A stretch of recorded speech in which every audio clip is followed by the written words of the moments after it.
नमस्कार। आकाशवाणी जयपुर अजमेर से प्रस्तुत हैं प्रादेशिक समाचार।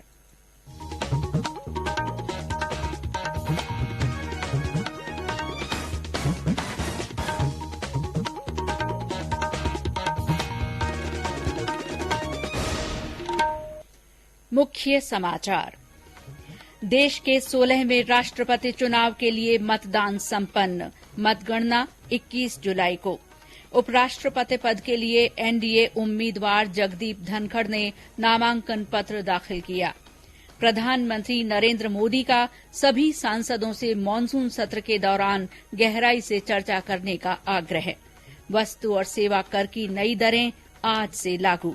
और प्रदेश में 25,70,000 से अधिक लोगों को कोविड की प्रिकॉशन डोज दी जा चुकी है।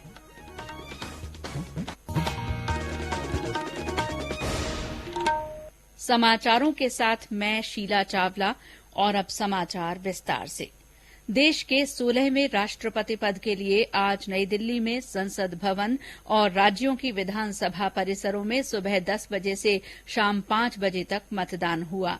प्रदेश में 200 में से 198 विधायकों ने मतदान किया। मुख्यमंत्री अशोक गहलोत ने सुबह 10:30 बजे और पूर्व मुख्यमंत्री वसुंधरा राजे ने शाम 4 बजे वोट डाला। कांग्रेस प्रदेश अध्यक्ष गोविंद सिंह डोटासरा, भाजपा के प्रदेश अध्यक्ष सतीश पूनिया, प्रतिपक्ष के नेता गुलाब चंद कटारिया, उप नेता राजेंद्र राठौड़ और मंत्रिमंडल के ज्यादातर सदस्यों ने भी 2 बजे से पहले अपना मत दे दिया था। भाजपा से निष्कासित धौलपुर विधायक शोभा रानी भी शाम 4:30 बजे विधानसभा आईं। भारतीय ट्राइबल पार्टी के विधायक राजकुमार रोध तथा कांग्रेस विधायक भंवरलाल शर्मा वोट देने नहीं आ पाए। मतदान के बाद मतपेटी को कड़ी सुरक्षा के बीच सील कर दिया गया। इन्हें आज ही संसद भवन भेजा जाएगा। मतगणना 21 जुलाई को होगी। वर्तमान राष्ट्रपति रामनाथ कोविंद का कार्यकाल 24 जुलाई को समाप्त हो रहा है। एनडीए उम्मीदवार जगदीप धनखड़ ने आज उपराष्ट्रपति पद के लिए नामांकन दाखिल किया। उन्होंने प्रधानमंत्री नरेंद्र मोदी, केंद्रीय मंत्री अमित शाह, राजनाथ सिंह, नितिन गडकरी तथा एनडीए के अन्य नेताओं की मौजूदगी में पर्चा दाखिल किया। संसद के बाहर संवाददाताओं से बातचीत में श्री धनखड़ ने कहा कि वे देश के लोकतांत्रिक मूल्यों को समृद्ध करने के लिए प्रयास करते रहेंगे। उन्होंने कहा कि उन्हें उम्मीद नहीं थी कि एक किसान पुत्र को ये अवसर दिया जा सकता है। श्री धनखड़ ने इस सम्मान के लिए प्रधानमंत्री नरेंद्र मोदी को धन्यवाद दिया। भारत के लोकतंत्र के लिए ये एक मेजर माइलस्टोन मानता हूँ कि साधारण किसान का बेटा आज नॉमिनेशन कर आया है। मैं माननीय प्रधानमंत्री का कृतज्ञ हूँ, लीडरशिप का कृतज्ञ हूँ कि उन्होंने मुझे यह सुअवसर दिया।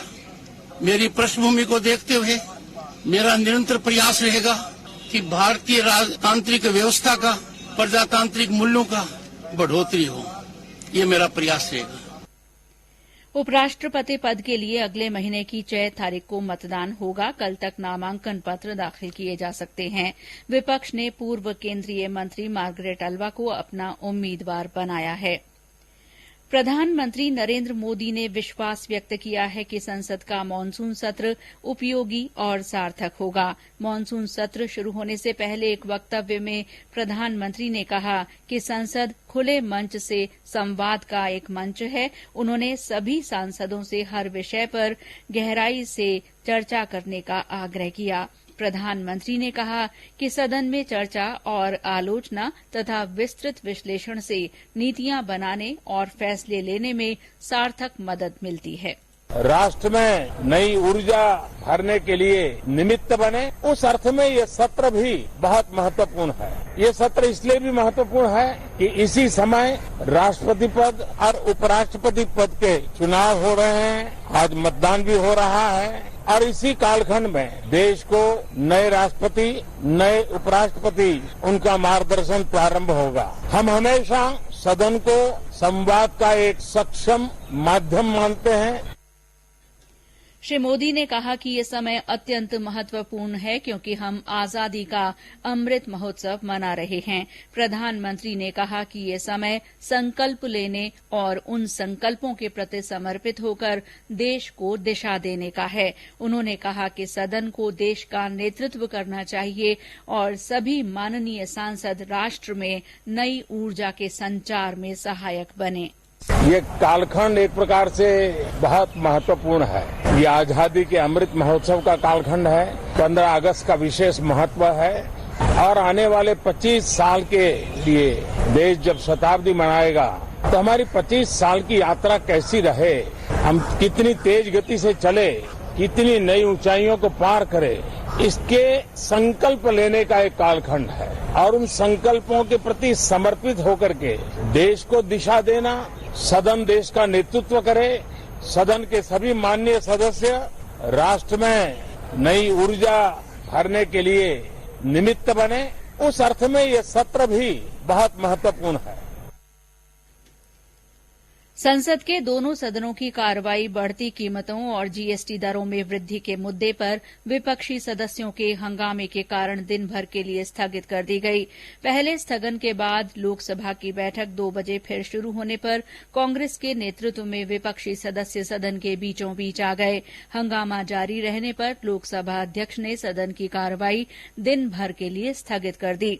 राज्यसभा में भी मानसून सत्र के पहले दिन बढ़ती कीमतों और जीएसटी की दरों में बढ़ोतरी को लेकर विपक्षी सदस्यों का हंगामा जारी रहा।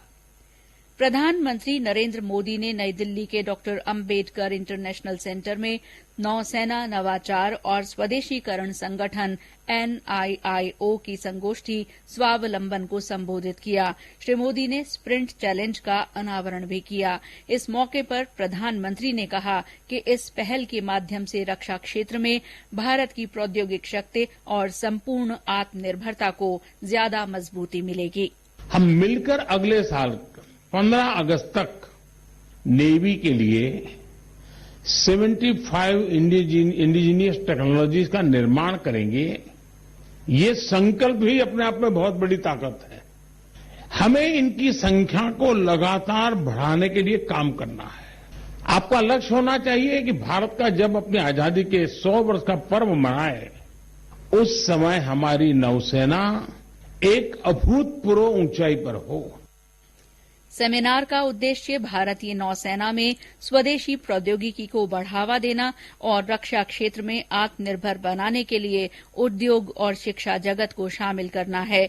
2 दिन की ये संगोष्ठी उद्योग जगत, शिक्षा जगत, सेनाओं और सरकार के प्रतिनिधियों को एक साझा मंच पर रक्षा क्षेत्र के लिए मिलकर सिफारिशें करने का अवसर प्रदान करेगी। ये समाचार आकाशवाणी जयपुर अजमेर से प्रसारित किए जा रहे हैं। समाचार अभी और भी हैं, लेकिन पहले ये संदेश। अब हर घर की छत पर शान से फहरेगा तिरंगा, गुनगुनाए जाएंगे नव विकास के गीत, आन बान शान का प्रतीक राष्ट्रध्वज तिरंगा। आइए आजादी के अमृत महोत्सव के पावन अवसर पर इस स्वाधीनता दिवस हर घर फहराते हैं तिरंगा और लेते हैं भव्य और सशक्त भारत के निर्माण का संकल्प। आइए हर घर फहराएं तिरंगा।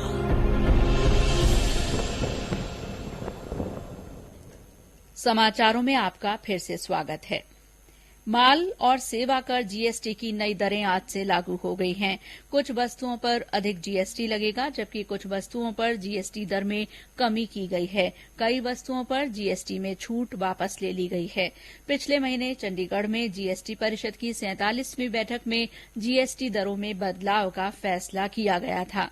चेक जारी करने के शुल्क के रूप में बैंक अब 18% जीएसटी लेंगे। रोजाना 1000 रुपए तक के होटल के कमरे के लिए 12% का कर लिया जाएगा। सोलर वाटर हीटर पर अब 5% जीएसटी की बजाय 12% जीएसटी लिया जाएगा। ई कचरा पर जीएसटी 5% से बढ़ाकर 18% कर दिया गया है। वस्तुओं की ढुलाई और रोप वे के यात्रियों के लिए जीएसटी दर 12% से घटाकर 5% कर दी गई है। बिजली से चलने वाले वाहनों पर जीएसटी में 5% की छूट दी जाएगी। पूर्वोत्तर राज्यों और बागडोगरा हवाई अड्डे पर इकोनॉमी श्रेणी में यात्रा करने वाले यात्रियों को जीएसटी में छूट मिलेगी। वित्त मंत्रालय ने कहा है कि बिना ब्रांड वाले अनाज, दालें और 25 किलो आटे के पैक पर कोई जीएसटी नहीं लगेगा। मंत्रालय ने यह भी कहा है कि 10-10 किलो के 10 पैकेट को एक साथ बेचा जाता है तो उस पर जीएसटी लगेगा।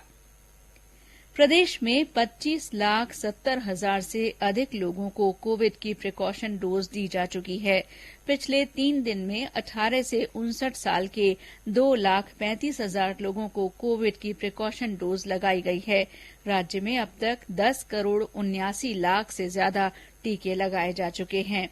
स्वास्थ्य विभाग में टीकाकरण के परियोजना निदेशक डॉ रघुराज सिंह ने बताया कि 18 साल से अधिक आयु वर्ग में 99% लोगों को कोविड की पहली, 90% को दोनों डोज और 5% से ज्यादा योग्य लोगों को कोविड की एहतियाती खुराक लगाई जा चुकी है। उन्होंने बताया कि निर्धारित 75 दिन में अधिकतम लोगों को कोविड की प्रिकॉशन खुराक लगाने के प्रयास किए जा रहे हैं। 10,79,19,478 डोजेज अब तक लग चुकी हैं। आज के दिन की अगर हम बात करें तो 4,429 वैक्सीनेशन सेंटरों पर हम वैक्सीन लगा रहे हैं। इसमें अगर हम देखें तो 18+ ओवरऑल जो हमारी जो प्रिकॉशन डोज है आज की तारीख में हमारी 28.5% हम लगा चुके हैं और 15 से 18 की अगर हम बात करते हैं तो 75.1% हम प्रथम डोज लगा चुके हैं और 77% हम सेकेंड डोज लगा चुके हैं। 12 से 14 की अगर हम बात करते हैं तो 70.8% हम लगा चुके हैं। सेकेंड डोज है हम 50% लगा चुके हैं। प्रदेश में कोविड के मामले एक बार फिर बढ़ने लगे हैं। सक्रिय मामलों की संख्या भी 1,300 से ज्यादा हो गई है। बूंदी, धौलपुर, जैसलमेर, पाली, झुंझुनू और करौली को छोड़कर प्रदेश के सभी 27 जिलों में कोविड रोगी हैं। राज्य में आज 146 नए मामले सामने आए हैं। सबसे ज्यादा 44 मामले जयपुर में, वहीं 22 मामले जोधपुर में रिपोर्ट हुए। जयपुर में सबसे ज्यादा 399 सक्रिय रोगी हैं। 270 मरीजों के साथ जोधपुर दूसरे, जबकि 168 रोगियों के साथ बीकानेर तीसरे स्थान पर है। स्वास्थ्य विभाग के आंकड़ों पर गौर करें तो पिछले एक सप्ताह में संक्रमण दर बढ़कर 3% को पार कर गई है। पिछले कुछ महीनों से कोविड जांच की संख्या में कमी दर्ज की गई है। पिछले 7 दिनों में आंकड़ों पर गौर करें तो रोजाना लगभग 5,000 सैंपल की जांच की जा रही है। और अब मौसम। सावन के पहले सोमवार को प्रदेश के कई जिलों में जोरदार बारिश हुई है। जोधपुर के विभिन्न इलाकों में आज जमकर बरसात हुई। बाड़मेर में विभिन्न स्थानों पर मध्यम से तेज बारिश हुई। उदयपुर में कई जगह मूसलाधार बारिश हुई जिससे सड़कें जलमग्न हो गईं। बूंदी जिले के भीमलत क्षेत्र में अच्छी बारिश हुई है। जयपुर जिले में भी कई स्थानों पर पानी बरसा है। टोंक जिले में कई जगह अच्छी बारिश हुई जिससे निचले इलाकों में पानी भर गया। मालपुरा क्षेत्र के महवा गांव के सरकारी स्कूल में पानी भरने से बच्चों की पढ़ाई बाधित हुई। जिले के करीब 1 दर्जन बांधों में पानी का स्तर बढ़ रहा है।